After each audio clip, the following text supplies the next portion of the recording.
Now, when you were talking, there in QLET, and just if people don't know it, check it out at QLET.com. It covers politics, tech, you know, society, and I mean, definitely the politics, I think, is really good. So check out QLET.com if we didn't exactly say that before. But you mentioned in a recent article that I don't know if I don't think you authored it, but your website did. It's journalism is not activism. And it asserted that these are two very different things. And I wondered, how do you like see those? How would you define those two? And are they mutually exclusive? Yeah, so I think, I don't know if they're mutually exclusive, but if you're a journalist, your primary goal is to search for the truth and report on the truth.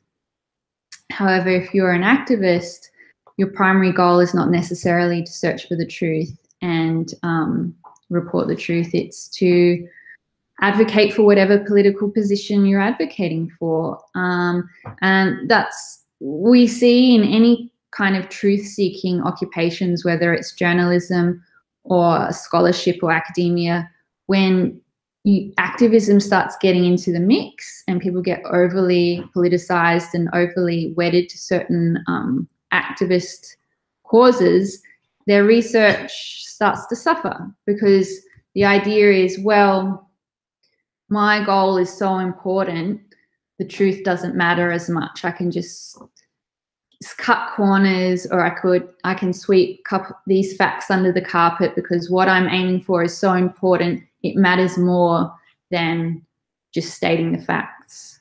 And we see that across the board, all over media, all over academia.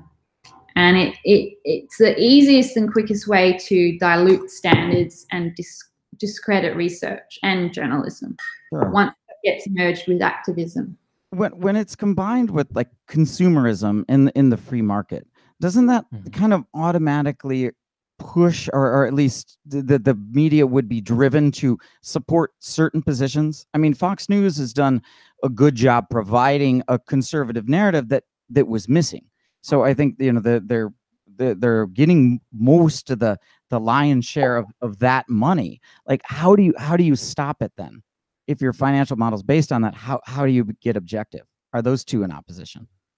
Yeah, so the business model at the moment for media drives what's called hyper-segmentation. So you have to pick your audience and appeal to that narrow audience, whereas in the past it was much more about broadcasting to everybody, and it sort of forced newspapers and TV channels to be more balanced because that had to broadcast to everybody.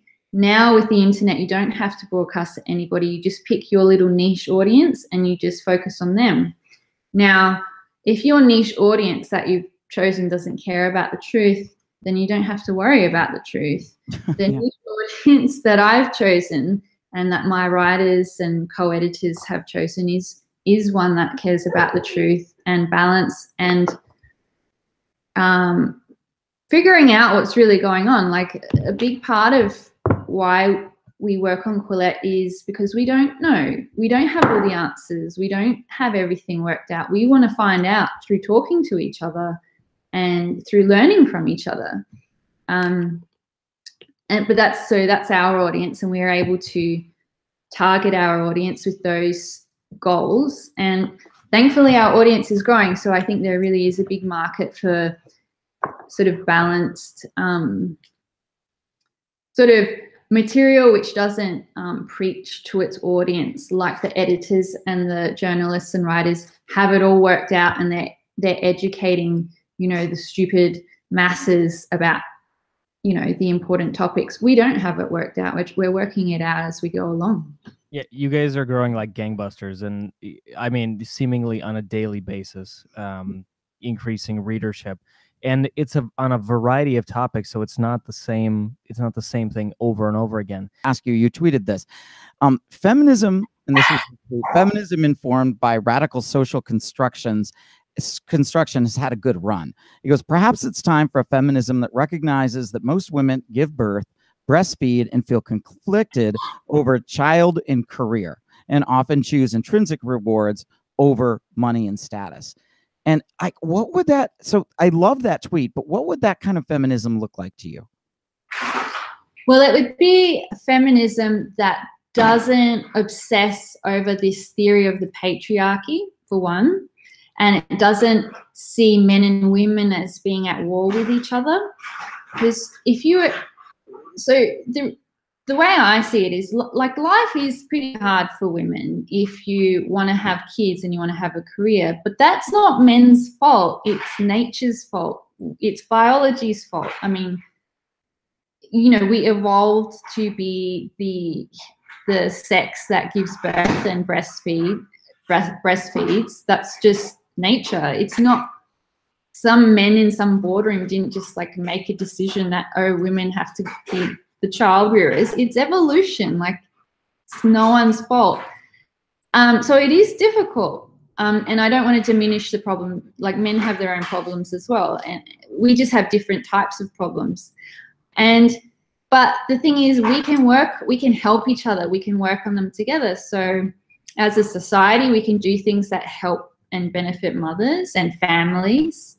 As a society, we can do things that help and benefit men and help men's problems. I just think if we acknowledge that it was biology and nature that makes things difficult for women and not men or sexism or the patriarchy, we just get to a much healthier place where we could come up with more constructive solutions rather than this destructive blame game where every difficulty that women face is blamed on men. It creates resentment. It's sort of like it becomes this self-fulfilling prophecy. Like, if you're going to blame men for all of the world's problems, then men are going to get defensive and angry, and then they're going to probably create problems as a reaction. So I just think if we acknowledge that men and women are actually different biologically, and this is not a trivial difference, particularly when it comes to when women have children, we're just going to get to a much more constructive place.